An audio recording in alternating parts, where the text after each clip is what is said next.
بسم اللہ الرحمن الرحیم۔ ایک شخص کو خلیفہ بغداد مامون رشید نے اپنے ہاں مدعو کیا۔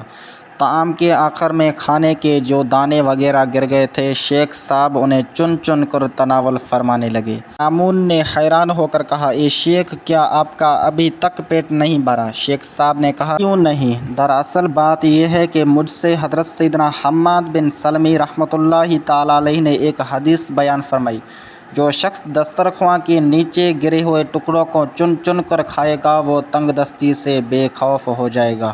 میں اسی حدیث پاک پر عمل کر رہا ہوں۔ یہ سن کر مامون بے حد متاثر ہوا اور اپنے ایک خادم کی طرف اشارہ کیا تو وہ 1000 دینار رومال میں باندھ کر لایا۔ مامون رشید نے شیخ صاحب کی خدمت میں بطور نذرانہ یہ دینار پیش کیے۔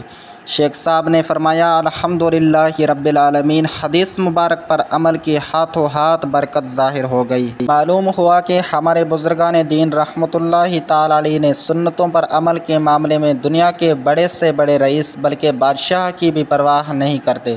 ہمیں درس حاصل کرنی چاہیے کہ لوگوں کی مروت کی وجہ سے کھانے پینے کی سنتیں ترک کر دیتے ہیں، داڑھی شریف اور امامہ مبارک کے تاج سر پر سجانے سے کتراتے ہیں، اور ابھی تک میرے اس یوٹیوب چینل کو سبسکرائب نہیں کیا تو سبسکرائب لازمی کریں۔